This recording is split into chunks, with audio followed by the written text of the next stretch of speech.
ଆପଣଙ୍କ ଘରେ ଆପଣଙ୍କୁ କେହି ନା କେହି କେବେ ନା କେବେ ମନା କରିଥିବେ କୌଣସି ବର କିମ୍ବା ଓସ୍ତ ଗଛ ପାଖକୁ ରାତିରେ ନ ଯିବା ପାଇଁ।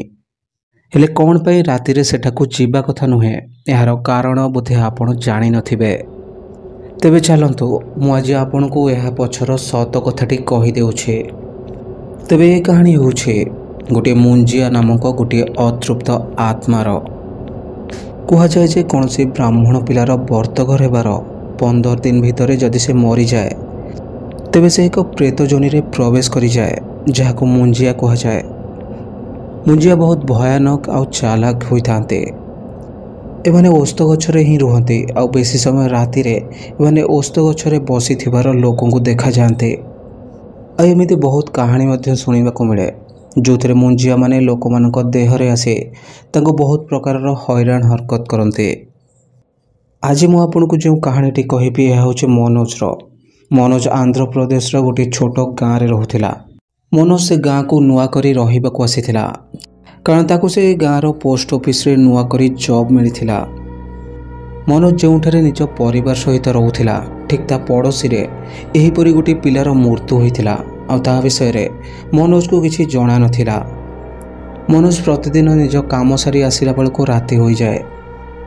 ସେ ପ୍ରତିଦିନ ଯେଉଁ ବାଟ ଦେଇ ନିଜ ଘରକୁ ଆସୁଥିଲା ସେ ବାଟରେ ଗୋଟିଏ ଓସ୍ତ ଗଛ ପଡ଼ୁଥିଲା। ସେ ପ୍ରତିଦିନ ସେହି ରାସ୍ତାରେ ଆସିଲା ବେଳେ ତାକୁ ସେ ଓସ୍ତ ଗଛରେ ଗୋଟିଏ ପିଲା ବସିଥିବାର ଦେଖିବାକୁ ମିଳେ। ସେ ପ୍ରତିଦିନ ସେ ପିଲାଟିକୁ ଦେଖୁଥିଲା, କିନ୍ତୁ ଘରକୁ ଆସିଲାକୁ ତା ବିଷୟରେ ଭୁଲି ଯାଉଥିଲା। ଗୋଟିଏ ଦିନ ମନୋଜ ତା ଅଜାଙ୍କୁ ଏ ବିଷୟରେ ପଚାରିଲା କି ପ୍ରତିଦିନ ମୁଁ ଘରକୁ ଫେରିଲା ସମୟରେ ମୋ ସହିତ ଏମିତି ଘଟଣା ଘଟୁଛି। ମୋତେ ପ୍ରତିଦିନ ଫେରିଲା ବେଳେ ସେ ଓସ୍ତ ଗଛରେ ଗୋଟିଏ ପିଲା ବସିଥିବାର ଦେଖିବାକୁ ମିଳୁଛି, କିନ୍ତୁ ମୁଁ ତା ପାଖକୁ ଗଲାକୁ ସେ କୁଆଡ଼େ ଗାୟବ ହୋଇଯାଉଛି। ତା ଅଜା ପରଦିନ ସାହି ପଡ଼ିଶାରେ କଥା ହେବା ପରେ ସେ ଜାଣିବାକୁ ପାଇଲେ ଯେ ତାଙ୍କ ପଡ଼ିଶାରେ ଗୋଟିଏ ପିଲା ଥିଲା ଯାହାର ବର୍ତ୍ତଘର ହେବା ପରେ 10 କିମ୍ବା 15 ଦିନ ଭିତରେ ତାର ମୃତ୍ୟୁ ହୋଇଯାଇଥିଲା। ଲୋକମାନେ କୁହନ୍ତି ଯେ ସେ ମଲା ପରେ ମୁଞ୍ଜିଆ ହୋଇଯାଇଛି। ଆଉ ବହୁତ ସମୟରେ ଲୋକମାନେ ତାକୁ ସେ ଓସ୍ତ ଗଛରେ ବସିଥିବାର ଦେଖିବାକୁ ପାଆନ୍ତି।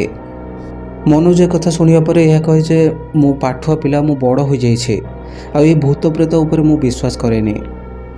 କିନ୍ତୁ ପରଦିନ ସେ ଯେତେବେଳେ ସେହି ରାସ୍ତାରେ ଆସୁଥିଲା ସେ ଠିକ୍ ସେହି ଗଛ ପାଖରେ ଦେଖିବାକୁ ପାଇଲା ଯେ ସେ ପିଲାଟିକୁ କେହି ମାରିକିରି ସେଠାରେ ଟାଙ୍ଗି ଦେଇଛି ଆଉ ତା ଦେହରୁ ରକ୍ତ ବାହାରି ସେ ଗଛ ମୂଳ ଲାଲ ହୋଇଯାଇଛି।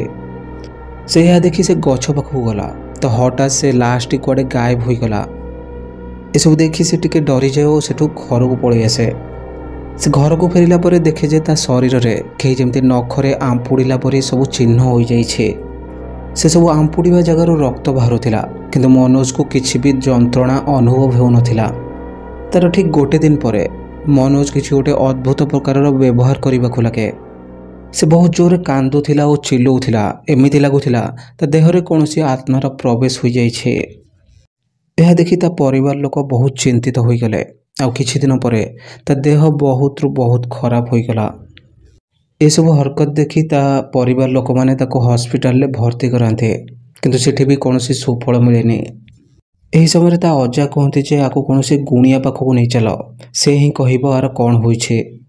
ଯେତେବେଳେ ଗୁଣିଆ ତା ଘରକୁ ଆସନ୍ତି ଓ ତାକୁ ଦେଖନ୍ତି ସେ ତାକୁ ଦେଖି ଜାଣିପାରନ୍ତି ଯେ ଆ ଦେହରେ କୌଣସି ଆତ୍ମା ପ୍ରବେଶ କରିଛି। ସେ ଏହା ମଧ୍ୟ କୁହନ୍ତି କି ଆ ଦେହରେ ଏକ ମୁଞ୍ଜିଆ ପ୍ରବେଶ କରିଛି, ଯାହାକି ବହୁତ ଶକ୍ତିଶାଳୀ ଓ ଭୟାନକ ଅଟେ। ଏତେ ସହଜରେ ଶରୀରକୁ ଛାଡ଼ିବନି। ଏହା ପାଇଁ ମୋତେ ଗୋଟିଏ ବଡ଼ ଯଜ୍ଞ କରିବାକୁ ପଡ଼ିବ। ଏହାପରେ ଗୋଟିଏ ବଡ଼ ଯଜ୍ଞ କରାଯାଏ, ଯାହାଫଳରେ ସେ ମୁଞ୍ଜିଆ ତା ଶରୀରକୁ ଛାଡ଼ି ଚାଲିଯାଏ। ଏହାପରେ ମନୋଜ ଆଉ ତା ଫ୍ୟାମିଲି ସେ ଘର ଛାଡ଼ି ଅନ୍ୟ ଗୋଟିଏ ଜାଗାକୁ ଚାଲିଯାଆନ୍ତି। ଏ କାହାଣୀଟି ଆପଣଙ୍କୁ କେମିତି ଲାଗିଲା କମେଣ୍ଟ ବକ୍ସରେ ଲେଖି ଜଣାଇବେ। ଆଉ ଯଦି ଚ୍ୟାନେଲକୁ ଏପର୍ଯ୍ୟନ୍ତ ସବସ୍କ୍ରାଇବ୍ କରିନାହାନ୍ତି ତେବେ ଚ୍ୟାନେଲକୁ ସବସ୍କ୍ରାଇବ୍ କରିଦେବେ। ଆଉ ଯଦି ଆପଣଙ୍କ ପାଖରେ କୌଣସି ଷ୍ଟୋରି ଅଛି ଯାହାକୁ କି ଆପଣ ମୋ ସହିତ ସେୟାର କରିବାକୁ ଚାହୁଁଛନ୍ତି ତେବେ ଏହି ଭିଡ଼ିଓର ଡିସ୍କ୍ରିପ୍ସନରେ ମୁଁ ମୋ ଇନଷ୍ଟାଗ୍ରାମ ଆଇଡି ଆଉ ହ୍ୱାଟ୍ସଆପ୍ର ନମ୍ବର ବି ଦେଇ ରଖିଛି। ଆପଣ ସେଠାରେ ମେସେଜ କରି ନିଜ ଷ୍ଟୋରି ମୋ ସହିତ ସେୟାର କରିପାରିବେ।